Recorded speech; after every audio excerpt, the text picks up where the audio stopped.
Assalamualaikum warahmatullahi wabarakatuh. Apa kabar anak-anak ibu? Semoga selalu sehat ya. Nah, kali ini ibu akan memulai di bab 3, yaitu menerapkan keselamatan dan kesehatan kerja K3 perkantoran. Setelah kemarin itu ada di bab 2 tentang regulasi SAPRAS yang langsung memang modulnya itu ibu upload di Sabah Banten ya. Nah, sekarang itu kita sudah mulai ke bab 3. Berikut tentang kompetensi dasar dan tujuan pembelajarannya. Kalian baca dulu ya.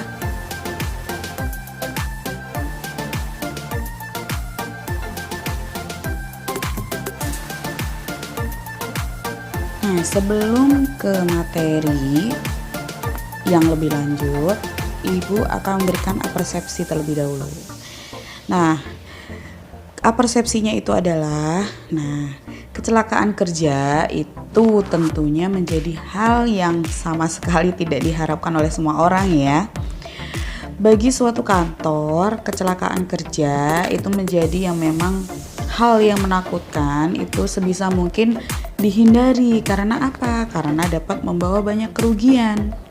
Oke, namun kecelakaan kerja seringkali nggak bisa dihindari nih.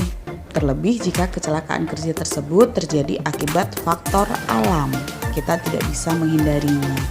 Nah, untuk mencegah ataupun meminimalkan dampak negatif dari kecelakaan kerja, diperlukan persiapan untuk menunjang kesehatan dan keselamatan kerja dari pihak perusahaan.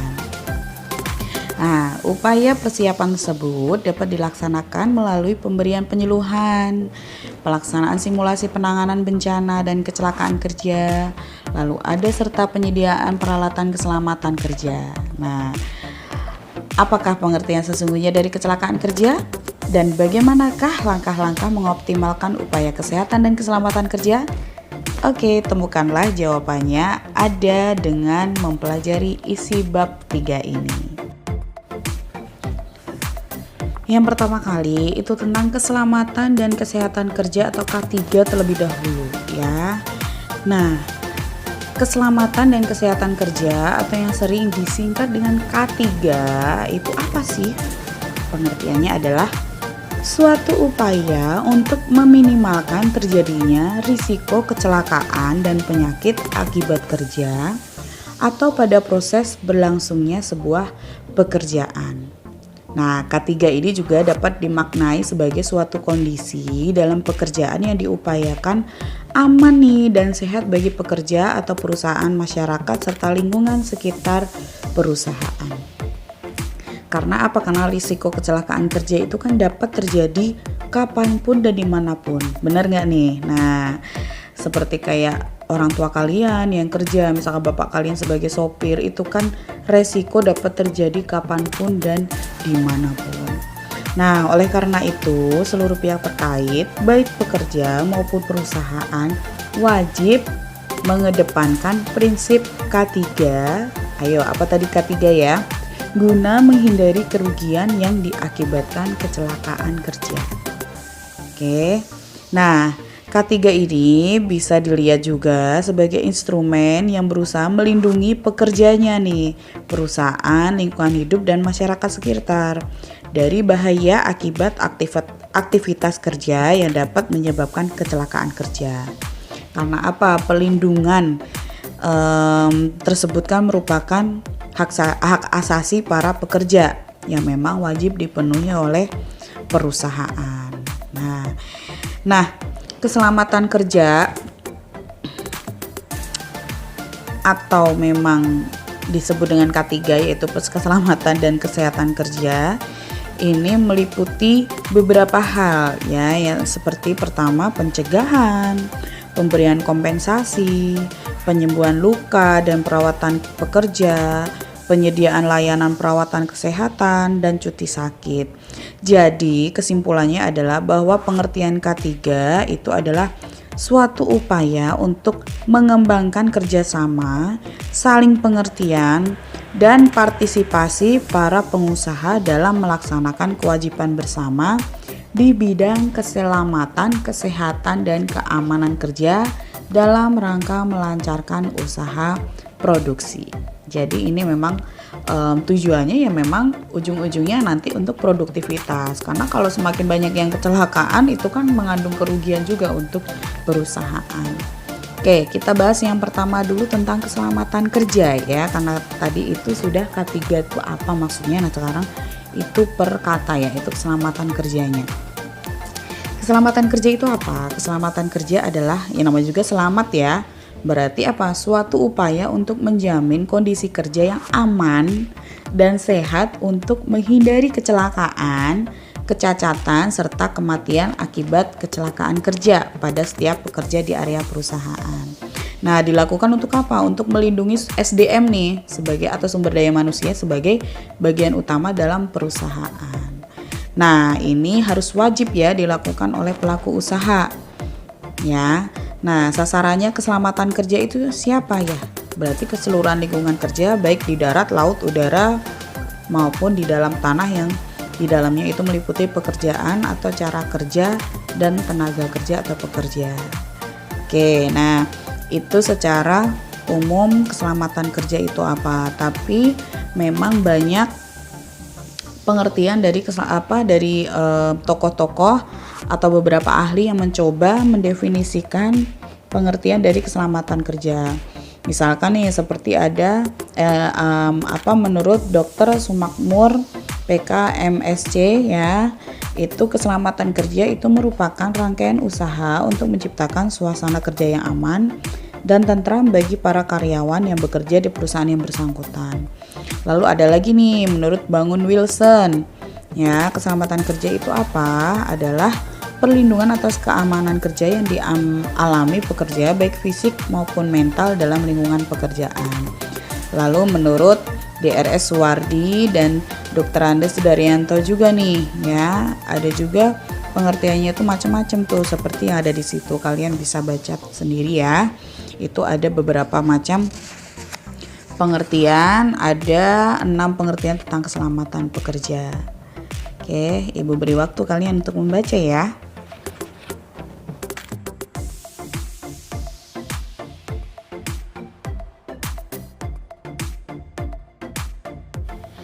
Selanjutnya itu terdapat beberapa faktor juga yang mendukung keselamatan kerja, antara lain 1. Pengaturan jam kerja. Nah, ini dengan memperhatikan kondisi kesehatan kerja. Lalu yang kedua itu pengaturan jam istirahat yang sesuai. Untuk apa? Untuk menjaga kesehatan dan kestabilan pekerja. Lalu yang ketiga, pengaturan penggunaan peralatan kantor yang menjamin kesehatan pekerja. Lalu yang keempat, pengaturan sikap tubuh dan anggota badan yang efektif dan tidak menimbulkan gangguan ketika bekerja. Lalu yang kelima adalah penyediaan sarana untuk melindungi keselamatan kerja. Lalu yang terakhir adalah faktornya itu untuk kedisiplinan pekerja untuk menaati ketentuan penggunaan peralatan kerja dan perlindungan keselamatan kerja yang telah disediakan dan diatur dalam SOP. Nah, SOP itu apa? Ayo. Nah, SOP itu singkatan dari Standard Operating Procedure.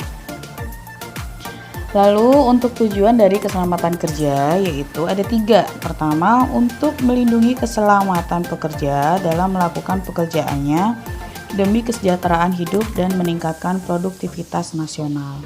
Yang kedua, menjamin keselamatan setiap orang yang berada di tempat kerja.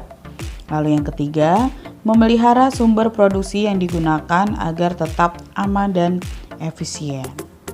Nah, tentunya keselamatan kerja ini juga ada standarnya. Standarnya itu apa aja? Ada 4, yaitu yang pertama, pelindungan badan yang meliputi seluruh badan. Yang kedua, perlindungan mesin. Yang ketiga, pengamanan listrik yang harus dicek secara berkala, serta pengamanan ruangan yang meliputi sistem alarm, alat pemadam kebakaran, penerangan yang cukup, dan ventilasi yang baik, serta jalur evakuasi khusus yang memadai. Itulah tentang keselamatan kerja. Lalu yang kedua itu tentang kesehatan kerja.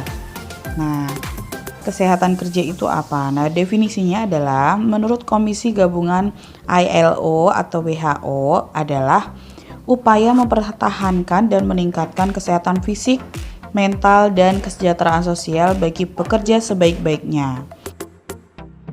Berdasarkan pengertian sebelumnya, batasan dari sehat itu ternyata bukan hanya fisik, mental, dan sosial, tetapi juga mencakup kesehatan secara spiritual.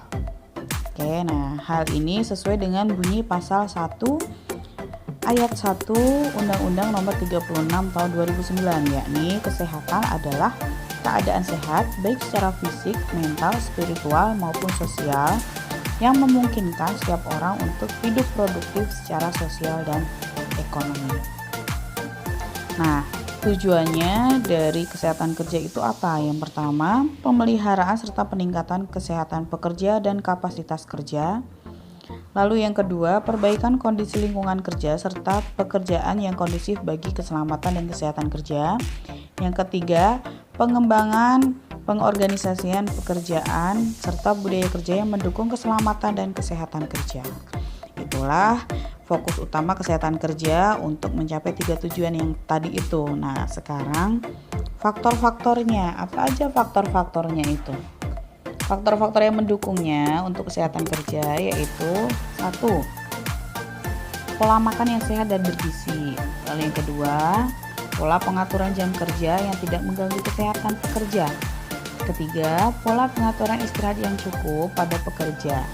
Lalu yang keempat, pola pengaturan tata cara sikap bekerja secara ergonomis. Lalu yang kelima, pola pengaturan lingkungan yang harmonis dan tidak mengganggu kejiwaan. Keenam, pola pengaturan tata ruang yang kerja yang sehat. Lalu ketujuh, pola pengaturan tata warna dinding dan perabotan yang tidak mengganggu kesehatan. Selanjutnya, pola pengaturan penerangan ruang kerja yang memadai, dan yang terakhir adalah pola perlindungan atas penggunaan peralatan yang menimbulkan gangguan kesehatan. Nah, itulah tentang kesehatan kerja. Selanjutnya, kita membahas gabungan dari keselamatan dan kesehatan kerja atau K3. Nah, setiap organisasi atau perusahaan itu pasti memiliki kewajiban untuk memastikan pekerja dan orang lain yang terlibat itu tetap berada dalam kondisi aman. Nah, berikut adalah tujuan dari diciptanya dan dilaksanakannya K3. Yang pertama, melindungi dan menjamin keselamatan setiap tenaga kerja serta orang lain di lingkungan kerja. Yang kedua, mencegah dan meminimalkan risiko kecelakaan kerja atau zero accident. Lalu yang ketiga, menjamin setiap sumber produksi terpelihara serta dapat digunakan secara aman dan efisien. Yang keempat, meningkatkan kesejahteraan hidup dan produktivitas nasional. Nah, jaminan perlindungan kesehatan karyawan itu juga diatur dalam pasal 108 ayat 1 Undang-Undang Nomor 25 Tahun 1997. Nah, jaminannya itu tentang apa aja sih? Nah, berikut jaminan dari perlindungan kesehatan karyawan. Yang pertama, keselamatan dan kesehatan kerja. Yang kedua, moral dan kesusilaan. Dan yang ketiga, itu perlakuan yang sesuai dengan harkat dan martabat sebagai manusia serta nilai-nilai agama. Sementara itu, pasal 3 Undang-Undang Nomor 1 Tahun 1970 itu juga mengatur beberapa syarat keselamatan kerja nih, di antaranya 1. Mencegah dan mengurangi kecelakaan kerja. Kedua, mencegah, mengurangi, memadamkan bahaya kebakaran. Serta yang ketiga, mencegah dan mengurangi bahaya peledakan. Itulah definisi dari K3 maupun tujuannya, faktor-faktor yang ada di K3 yaitu keselamatan kesehatan kerja. Nah, setelah ini Ibu akan menjelaskan tentang poin yang kedua yaitu jenis-jenis alat pelindung diri. Nah, tentunya untuk mencegah dan mengurangi kecelakaan kerja serta meningkatkan keamanan itu umumnya kantor menerapkan kebijakan penggunaan alat pelindung diri nih, atau biasa disebut dengan APD, yaitu merupakan peralatan dan perlengkapan yang wajib digunakan oleh para pekerja ketika menyelesaikan suatu proyek pekerjaan. Nah, ini APD ini sering kalian dengar akhir-akhir ini ya, karena adanya coronavirus ya. Jadi perawat itu memakai APD lah, dokter itu harus wajib memakai APD. Nah, itu yang dimaksud dengan alat pelindung diri itu seperti itu. Nah, untuk jelasnya itu berikut ya. 1. Alat pelindung kepala. Sesuai dengan namanya ya, alat pelindung kepala ini berfungsi untuk melindungi kepala dari resiko kecelakaan kerja, seperti masuknya benda-benda asing ke dalam anggota tubuh kalau terbentur, tertimpa material bahan bangunan. Nah, alat pelindung kepala ini terdiri dari beberapa jenis, yaitu yang pertama, 1 ada safety helmet atau helm pelindung. Gunanya untuk apa? Tentunya untuk melindungi kepala dari resiko benturan, terantuk, tertimpa atau terkena pukulan benda-benda yang dapat melukai kepala ya. Lalu yang kedua itu safety goggles ya, atau kacamata pelindung, berfungsi untuk melindungi mata tentunya. Lalu yang ketiga hearing protection atau penutup telinga, ini berfungsi untuk melindungi indera pendengaran dari suara bising ya. Lalu safety mask atau masker keselamatan. Masker keselamatan biasanya berbentuk lingkaran kecil yang menutupi area hidung dan mulut. Nah, ini masker sering kalian jumpai ya, apalagi sekarang ini kalian harus wajib memakai masker. Lalu face shield atau pelindung wajah. Nah, apalagi sekarang musim corona itu biasanya banyak yang menggunakan ini. Yang berfungsi untuk apa? Melindungi wajah secara keseluruhan dari paparan bahan kimia, percikan dari benda kecil, benda panas ataupun uap panas. Nah, itu bisa melindungi, menutupi area hidung dan mulut serta melindungi wajah. Oke, itulah beberapa alat pelindung kepala. Lalu yang kedua, alat pelindung tubuh. Nah, biasanya ini berupa benda-benda yang dapat digunakan untuk melindungi anggota tubuh utama nih, misalkan area dada, perut, punggung, tangan, dan kaki. Nah, diantaranya apa aja ya? Yang pertama adalah apron atau celemek, yaitu alat yang berfungsi untuk melindungi tubuh dari percikan bahan kimia atau suhu panas nih. Biasanya dibuat dari bahan kain, plastik, atau kulit sintetis. Ini sesuai dengan perusahaan. Lalu yang kedua itu safety vest atau rompi keselamatan kerja, yaitu untuk mencegah terjadinya kontak atau kecelakaan kerja. Lalu yang ketiga safety clothing atau pakaian pelindung tubuh, berfungsi untuk apa? Untuk melindungi anggota tubuh pekerja dari hal-hal yang membahayakan saat bekerja. Ya, yang tentunya memang mengurangi risiko terluka nih, serta menjadi identitas bagi para pekerja. Lalu itu merupakan alat pelindung tubuh. Yang ketiga itu alat pelindung anggota tubuh nih secara keseluruhan berarti ya. Alat pelindung anggota tubuh umumnya memiliki ukuran lebih kecil dibandingkan alat pelindung tubuh tadi. Namun alat pelindung anggota tubuh ini memiliki fungsi yang tak kalah penting nih dibandingkan alat pelindung tubuh dan kepala. Alat pelindung anggota tubuh biasanya digunakan di area tangan, kaki, dan area tubuh lainnya. Alat pelindung anggota tubuh antara lain adalah yang pertama safety gloves atau sarung tangan, berfungsi untuk apa ya? Tentunya melindungi jari-jari dan tangan. Lalu safety belt itu sabuk pengaman untuk digunakan para pekerja saat mengoperasikan alat-alat berat dan alat transportasi. Safety boot atau shoes ya, pelindung untuk kaki tentunya berbahan sepatu boot. Nah, itu merupakan alat pelindung tubuh ya, semuanya itu ada nama-namanya ya. Nah, setelah kita mempelajari tentang alat perlindungan diri, nah sekarang kita mempelajari kecelakaan kerja ya. Sebelumnya, apa sih kecelakaan kerja itu? Kecelakaan kerja adalah sebuah peristiwa yang tidak dapat diduga sebelumnya dan senantiasa dihindari atau diminimalkan dampaknya.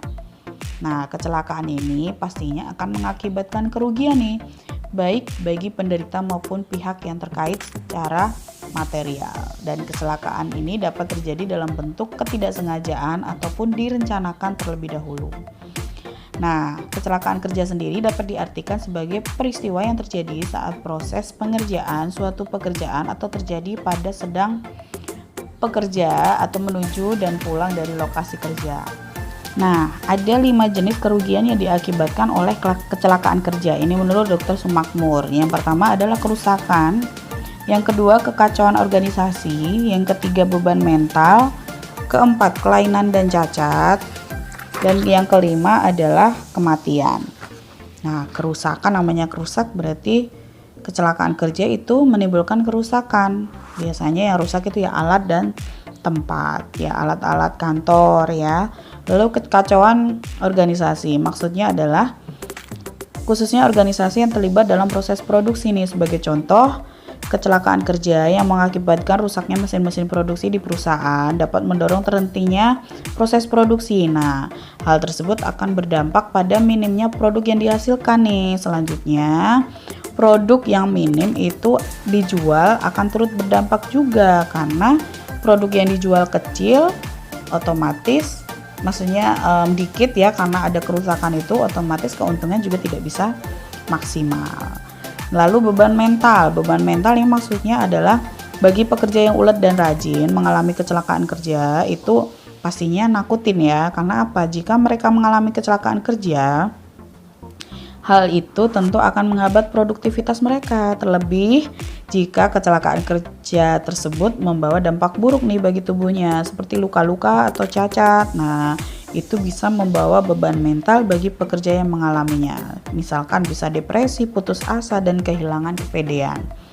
Lalu maksudnya kelainan dan cacat adalah tentunya ini bisa terjadi ketika kecelakaan terjadi, itu kan bisa cacat ataupun kelainan yang permanen. Nah, ini juga nantinya akan mengganggu tentunya nanti kerugian itu dirasakan oleh pekerja dan juga produktivitasnya nanti juga pastinya akan terganggu juga.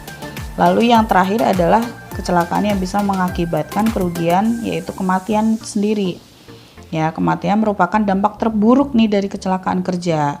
Nah, tentunya ini harus cepat-cepat ditangani agar tidak menimbulkan kerugian juga bagi pekerja maupun perusahaan. Nah, kerugian-kerugian akibat kecelakaan kerja di atas itu dapat ditaksir jumlahnya sehingga pemberian biaya kompensasi atau penggantian dapat segera dikalkulasi atau dihitung. Biaya kompensasi dalam kecelakaan kerja terbagi menjadi dua, yaitu biaya langsung dan biaya tersembunyi. Biaya langsung adalah pemberian biaya kompensasi atau penggantian akibat kecelakaan kerja secara langsung. Sementara itu, biaya tersembunyi meliputi pengeluaran yang tidak terhitung pada saat terjadinya dan pasca kecelakaan terjadi. Nah, itulah kerugian-kerugian yang terjadi ketika ada kecelakaan. Nah, selain itu ada penyebab kecelakaan kerja nih. Penyebabnya itu ada beberapa faktor. Nah, di sini ada 3 faktor. Yang pertama, faktor manusia. Yang kedua, faktor pekerjaan. Dan yang ketiga itu faktor lingkungan. Nah, kita bahas yang faktor manusia terlebih dahulu. Faktor manusia berarti ya tentunya terjadi karena ulah manusia itu sendiri ya. Ini juga dibagi menjadi beberapa hal. Yang pertama itu karena faktor umur. Ya, karena memang umur itu memiliki pengaruh cukup kuat nih terhadap kecelakaan kerja. Ya, misalkan faktor usia juga membuat pekerja berusia tua itu lebih tenang, disiplin, dan berhati-hati. Kalau yang usia muda itu umumnya minim pengalaman, jadi bisa menyebabkan resiko kecelakaan itu lebih terjadi. Lalu yang kedua, tingkat pendidikan. Nah, latar belakang pendidikan banyak mempengaruhi tindakan seseorang dalam bekerja nih. Orang yang berpendidikan tinggi cenderung berpikir lebih matang daripada yang berpendidikan rendah. Jadi resiko kecelakaannya juga akan lebih rendah. Lalu yang selanjutnya, pekerja kurang fokus. Tentunya kalau kurang fokus berarti bisa resiko kecelakaan itu akan lebih tinggi. Pengalaman kerja. Nah, semakin bertambahnya durasi pengalaman kerja, semakin menurun pula angka resiko dari kecelakaan kerja, ya. Lalu yang kelima, koordinasi otot. Oke, kondisi tubuh pekerja juga dapat berpengaruh pada terjadinya kecelakaan kerja nih. Contoh, kondisi tubuh pekerja yang sering terjadi dalam kecelakaan kerja adalah kekakuan kondisi otot akibat beban kerja yang tidak diperkirakan sebelumnya. Nah, untuk menghindari hal tersebut, diperlakukan koordinasi dari tim agar beban kerja dapat dibagi rata dan tidak berdampak buruk pada kondisi tubuh pekerja yang bersangkutan. Lalu yang keenam itu kelelahan. Ya, tentunya kelelahan itu kan berarti tidak bisa sanggup lagi untuk melanjutkan aktivitasnya nih. Jadinya itu kecelakaan itu juga bisa ditimbulkan akibat kelelahan juga. Lalu yang kedua itu faktor pekerjaan. Faktor pekerjaan dapat menyumbang tingginya angka kecelakaan kerja. Nah, terdiri dari dua hal, yaitu giliran kerja dan jenis pekerjaan. Yang pertama, giliran kerja atau bisa disebut shift. Shift kerja adalah pembagian jam kerja secara bergiliran dalam satu hari atau 24 jam. Nah, biasanya pekerja shift biasanya itu kurang mampu beradaptasi nih akibat bergeseran waktu kerja yang konstan. Misalkan dari pagi hingga sore hari, sore hingga malam hari, atau sebaliknya. Nah, jam kerja yang berbeda itu bisa membawa dampak buruk juga nih bagi tubuh pekerja. Misalkan apa? Kelelahan, kurang istirahat, dan lebih sakit-sakitan. Nah, itu juga lebih berpotensi untuk meningkatkan resiko kecelakaan kerja. Lalu yang kedua, jenis pekerjaan. Jenis pekerjaan itu mempunyai pengaruh besar terhadap terjadinya kecelakaan kerja nih. Pekerjaan yang mengandalkan fisik dengan lingkungan kerja yang kurang baik semakin meningkatkan resiko kecelakaan kerja. Misalkan ya, resiko kecelakaan kerja yang dimiliki beberapa proyek pembangunan jembatan layang tentu lebih besar dibandingkan resiko kecelakaan kerja yang dimiliki oleh pegawai administrasi di gedung perkantoran. Nah, itu merupakan dari faktor-faktor yang ada yang bisa menyebabkan kecelakaan kerja. Lalu yang ketiga, faktor lingkungan nih. Ya. Faktor lingkungan itu apa aja? Yang pertama ada lingkungan fisik. Lingkungan fisik itu ada beberapa juga ya, ada dua, yaitu yang pertama pencahayaan dan kebisingan. Pencahayaan berarti pencahayaan yang memadai dan sesuai dengan pekerjaan akan menghasilkan produksi yang maksimal juga. Kalau misalkan pencahayaannya kurang, ya berarti nanti resiko kecelakaan akan lebih terjadi. Lalu yang kedua, kebisingan. Suara berisik atau bising di tempat kerja dapat berpengaruh negatif terhadap para pekerja. Nah, ini komunikasinya juga nantinya akan terganggu dan perasaan gelisah juga akan terjadi dalam diri pekerja juga. Nah, miskomunikasi antar pekerja akibat suara bising juga tentu sangat berbahaya ya. Dulu juga pernah terjadi itu kan, waktu ada berita ketika ada pegawai yang di pabrik kalau nggak salah itu ya, itu masuk ke dalam mesin dan itu karena suara bising temennya itu nggak dengar. Jadi terjadilah kecelakaan kerja dan temannya itu sampai meninggal. Itu juga berbahaya juga ya. Lalu yang kedua, lingkungan kimia. Lingkungan kimia merupakan suatu lingkungan atau tempat penyimpanan bahan kimia nih. Ini juga pasti sangat berisiko juga karena bahan kimia itu apalagi yang berbahaya ya. Lalu lingkungan biologi. Lingkungan biologi dapat menimbulkan bahaya biologi, yaitu bahaya yang ditimbulkan oleh gangguan dari makhluk hidup yang ada di tempat kerja, misalkan tumbuhan, serangga, hewan percobaan, dan mikroorganisme. Seperti apa? Seperti mikroba dan bakteri. Ya, bisa saja kan? Misalkan kecelakaannya apa? Kayak alergi, lalu bisa aja gigitan, racun, dan lain sebagainya. Selanjutnya adalah tentang klasifikasi kecelakaan. Nah, di bawah ini adalah klasifikasi menurut jenis kecelakaan menurut ILO atau International Labour Organization atau Organisasi Perburuan Internasional. Nah, kalian bisa baca sendiri dulu ya.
Nah, hal selanjutnya adalah identifikasi bahaya dalam K3. Nah, bahaya itu dapat dimaknai sebagai sumber atau keadaan yang berpotensi terhadap terjadinya kerugian dalam bentuk cedera atau penyakit nih. Untuk mengetahui kemungkinan terjadinya bahaya, diperlukan tindakan pencegahan berupa identifikasi bahaya. Identifikasi bahaya dalam K3 adalah proses mengendalikan keberadaan bahaya yang dimiliki suatu bidang pekerjaan dan menetapkan karakteristiknya. Nah, tujuannya itu untuk apa nih? Untuk pertama mengidentifikasi dan menetapkan target dan program peningkatan kerja K3. Nah, lalu juga kalau misalkan mengidentifikasi bahaya itu kita perlu beberapa pertanyaan yang paling mendasar. Misalkan, 1. Apakah sumber dari bahaya atau kecelakaan yang patut diwaspadai? Yang kedua, siapakah pihak yang terdampak bahaya atau kecelakaan? Yang ketiga, apakah objek yang terdampak bahaya atau kecelakaan? Nah, yang keempat adalah bagaimana proses terjadinya kecelakaan. Nah, itu pertanyaan itu bisa kalian gunakan untuk mengidentifikasi bahaya dalam K3. Nah, itu kita bisa mengidentifikasi bahaya itu juga bisa melihat dari faktor-faktornya nih, kan seperti yang tadi itu kan ada faktor-faktor yang sudah Ibu jelaskan, faktor dari kecelakaan kerja, ya kesehatan, keselamatan itu bisa dilihat untuk mengidentifikasi bahaya dalam K3. Apakah itu kegiatan tersebut bahaya atau tidak. Nah, untuk mengakhiri kegiatan pembelajaran kita ya, Ibu punya tugas untuk kalian. Tugasnya adalah ini untuk individu ya, per orang ya.